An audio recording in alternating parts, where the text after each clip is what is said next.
বোন, তুমি একবার চিন্তা করো, একটা ছেলে তোমাকে হালাল ভাবে স্পর্শ করতে বা পাইতে তার মোটামুটি 23, 24, 25 বছর লেগে যাবে, এবং তোমার ভরণ পোষণ ম্যানেজ করার জন্য সে এই সময়টাতে অনেক পরিশ্রম করবে এবং অনেক কিছু স্যাক্রিফাইস করে দেন নিজেকে প্রিপেয়ার করবে তোমাকে ছোঁয়ার জন্য অথবা তোমাকে কাছে পাওয়ার জন্য।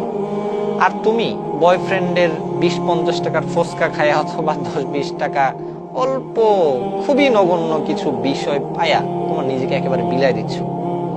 শুধু স্পর্শ না, আরো যা যা দরকার সবই দিয়া দিচ্ছ। আরে ভাই, মানুষ এতটা বোকা কেমনে হয় আমি বুঝি না।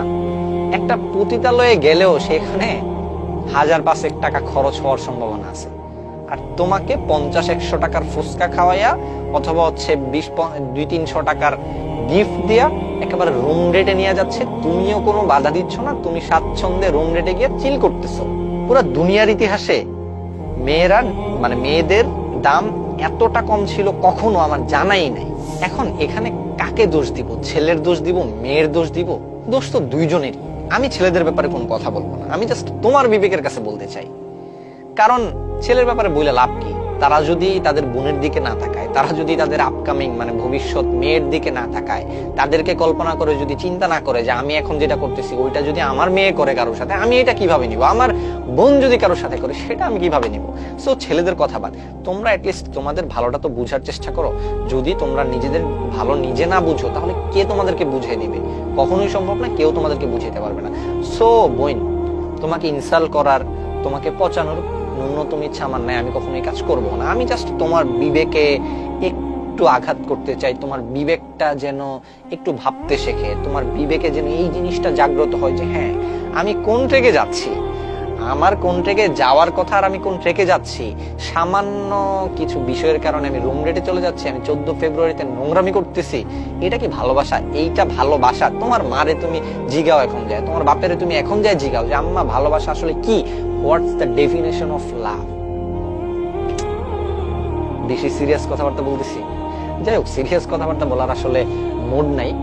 জাস্ট আমার মনে হইতেছিল যে 14 ফেব্রুয়ারি আসলে এই যে এত হইচই হয়, কেন এত হইচই হওয়া লাগে? ভাই, আমরা তো সবাই প্রায় মুসলিম, তো আমাদের মধ্যে 14 ফেব্রুয়ারি নিয়ে ক্রেজ কেন থাকবে? এইটা নিয়ে কেন আমার ভিডিও বানানো লাগবে? বাট স্টিল এগুলো নিয়ে কথা না বললে মানুষের ভেতরে ঢুকতেছেই না।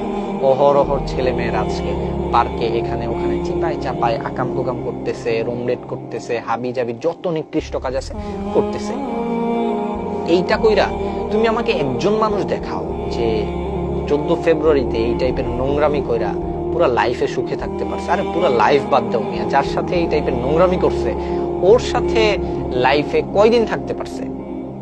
99.9% আমার দেখা মতে তাদের সম্পর্কটা বেশি দিন টেকেই নাই। খুব সিম্পল না? পুরান জিনিসকে আমি নিব? আমার কাছে নতুন জিনিস থাকলে আমি কেন পুরান জিনিসটা নিব?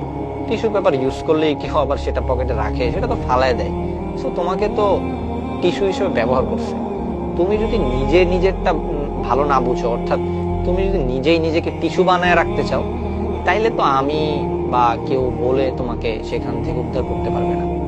তো যাই হোক, অনেক কথাবার্তা বলছি, মাইন্ড করলে সরি, বাট আমার মনে হয় এই জিনিসটা একটু ভাবা দরকার। তুমি তো শিক্ষিত মানুষ, তো আমি বিশ্বাস করি এই জিনিসটা ঠান্ডা মাথায় ভেবে ভালো একটা সিদ্ধান্ত নেওয়ার যোগ্যতা আল্লাহ তোমাকে দিছে, এবং সেই যোগ্যতা তোমার অলরেডি তুমি গেইন করে ফেলছো।